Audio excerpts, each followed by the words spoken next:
क्यों शनिदेव से डरते हैं लोग? शनि क्रूर देव नहीं हैं। हम गलत करेंगे तो वे हमें दंड देंगे, लेकिन यदि हमसे अनजाने में गलती हुई है और बाद में इसका पछतावा करेंगे तो वे हमें माफ़ भी कर देंगे। हम गलती करें ही नहीं तो उनसे डरने की क्या आवश्यकता है? आखिर वे सूर्य पुत्र हैं, क्या उन्हें थोड़ा सा सरसों के तेल और कुछ सिक्कों से हम उन्हें लुभा सकते हैं? जिस तरह पुलिस को देखकर चोर डर जाता है, उसी तरह गलत काम करने वाले शनि से भयभीत होते हैं। दरअसल शनि न्याय के देवता हैं और वे गलत काम करने वालों को ही दंड देते हैं। फिर उनसे डरने की बजाय क्यों न हम अपने गलत कामों से प्रायश्चित कर अभय प्राप्त कर लें।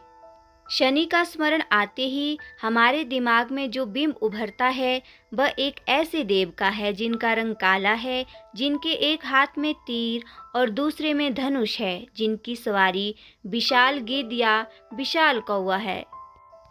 कुल मिलाकर शनिदेव की जो तस्वीर बनाई गई है वह हमारे दिमाग में खौफ पैदा कर देती है। ऐसा ही खौफ यमराज के स्मरण से पैदा होता है। वैसे भी शनि को यमराज का बड़ा भाई बताया गया है।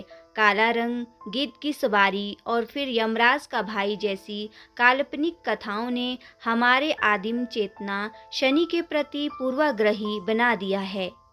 ज्योतिषीय दृष्टि से भी देखें तो शनि यदि कहीं हानि पहुंचाते हैं तो कहीं लाभ भी देते हैं।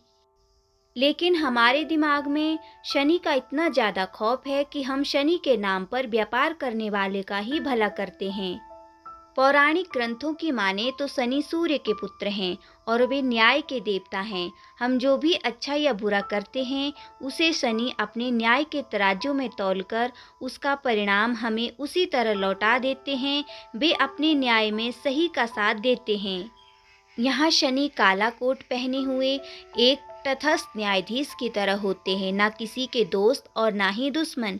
इस प्रकार शनि ब्रह्मांड में प्रकृति के कर्म के इस सिद्धांत को कार्य रूप देते हैं कि जो जैसा करेगा वह वैसा ही भरेगा।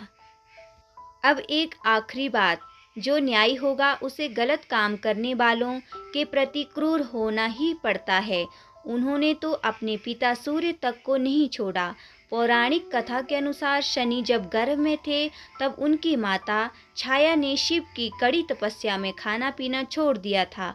इसका दुष्प्रभाव गर्भ में पल रहे बच्चे पर पड़ा, जिससे शनि का रंग काला हो गया।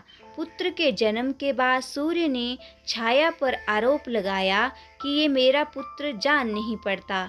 इस गलत आरोप को शनिदेव बर्दाश्त नहीं कर सके और उन्होंने जैसे ही अपने पिता को गुस्से से देखा, सूर्य का रंग काला पड़ गया। सूर्य के माफी मांगने पर उनका रंग लौट आया। जाहिर है कि ऐसे में गलत काम करने वालों और सोचने वालों को शनि से डरना ही चाहिए। शनि से ही क्यों, उन्हें तो प्रत्येक से डरना चाहिए। मुश्किल ये है कि चूंकि सही काम करने वालों की संख्या बहुत कम है, इसलिए शनि से डरने वालों की संख्या ज़्यादा दिखाई देती है।